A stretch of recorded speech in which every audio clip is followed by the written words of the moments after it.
5,30,000 metric ton ইলিশ হয়। এটা একদিনেরও একটা চাঁদপুর ঘাটের একদিনেরও কম।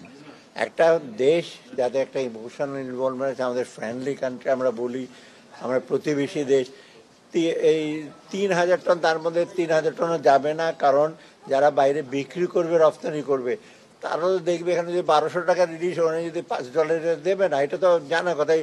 আপনি দেখেন না অ্যাপেক্সে যদি 6,000 টাকা বিক্রি করে, ওরা বাইরে এক্সপোর্ট করে না, কারণ $5 $10 কেন এক্সপোর্ট?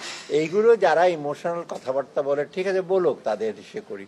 এবং এটা 0.5%ও না, 1%-এর নিচে।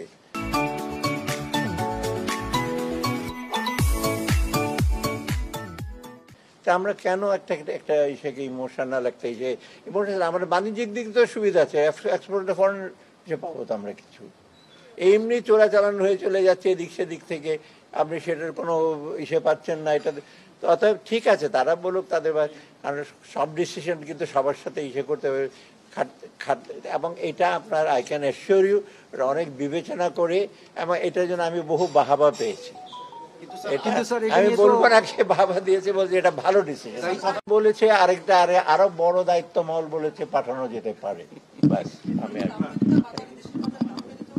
ওটা কোনো, এটা আমি বুঝলাম না। 3,000 টনের মধ্যে ঢাকার চেম্বার যে আছে 200টা ইলিশ, তারপর 200টার বদলে 150টা, 50টার দাম বাড়িয়ে দেবে।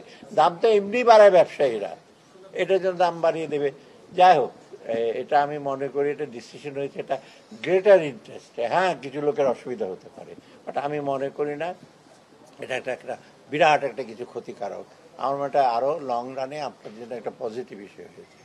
আমরা প্রতিবেশী হিসেবে থাকতে চাই, কোঅপারেশন চাই, ওরা আমাদের কাছে। কেন ওদের পেঁয়াজ আসছে না সস্তা দরে? মানে মানা করে দেন না, কেন পেঁয়াজ খাবেন না? এগুলি তো ইমোশনাল কথাবার্তা বলে লাভ আছে। ওদের পেঁয়াজের ডিউটি কমিয়ে দিয়েছে, বিরাট ডিউটি কমিয়ে দিয়েছে, পেঁয়াজ তো আসতেছে। আমি বলে আমার 4টা টিম আসছে সকাল থেকে, IMFটা একটা, তারপরে ইফাত শেষে, তারপর আছে কোরিয়া, তারপরে ফ্রান্স। এখন IMFটা তেমন কিছু না, IMFটা একটা প্রিপারেটরি, ওদের একটা মিশন আসবে, তখন আমরা বলবো IMF কি করবে। সে আসছে খালি কতদিন থাকবে, কারা। তো IMF তো আমাদের একটা মেজর বাজেট সাপোর্ট দেয়, এবং এটা আমরা সংস্কার করছি যেটা IMF সহায়তা দেবে।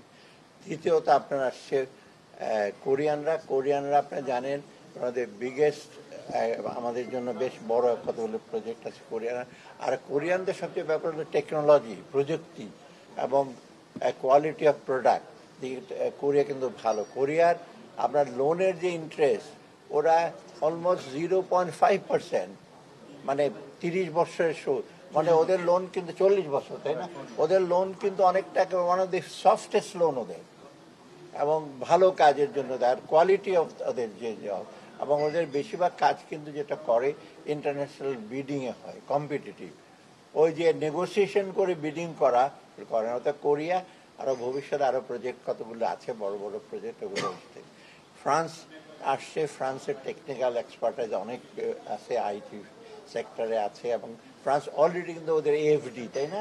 AFDতে কতগুলো আছে অলরেডি, আমাদের বোধহয় 400 কত বিলিয়ন ইউরো বোধহয়, না আরো বেশি। ওরাও আবার সহযোগিতা দেবে বিভিন্ন ক্ষেত্রে। আর ফ্রান্স তো টেকনিক্যালি একটা ইউরোপিয়ান কান্ট্রি, ফ্রান্সে, এবং ওদের ইনভেস্টমেন্ট এবং শেষ কিন্তু আমাদের অন্য কান্ট্রিগুলো এগিয়ে। আর সবচেয়ে শেষে আসে ইফাদ কিন্তু অনেক আগে থেকেই বাংলাদেশের agriculture project, micro finance, micro credit, এগুলো যথেষ্ট সহায়তা করে আসছে। এবং এরাও ওদেরগুলো অনেকগুলি প্রজেক্ট আছে, ভবিষ্যতে আরোগুলো প্রজেক্ট করবে। এবং আমরা বিশেষ করে আজকে কথা বলেছি পোস্ট ফ্লাড রিহ্যাবিলিটেশন, এগ্রিকালচার পুনর্বাসন, এই ব্যাপারে তাদের যা যা করা যাতে সহায়তা দেয়। স্যার, ফ্রেঞ্চ প্রেসিডেন্ট ওনার বাংলাদেশ সফরের সময় 1 বিলিয়ন আলাপনে অন্য যারা যেটা অলরেডি অনগোয়িং আছে, নতুন করে হবে, তখন উনি প্লেস করেছিলেন। এখন তো আমাদের নতুন প্রায়োরিটি আছে, সেই প্রায়োরিটির সাথে এখনকার আমাদের প্রায়োরিটি নাও মিলতে পারে, অর্থাৎ আমরা এটা অ্যাসেস করে দিই। ধন্যবাদ।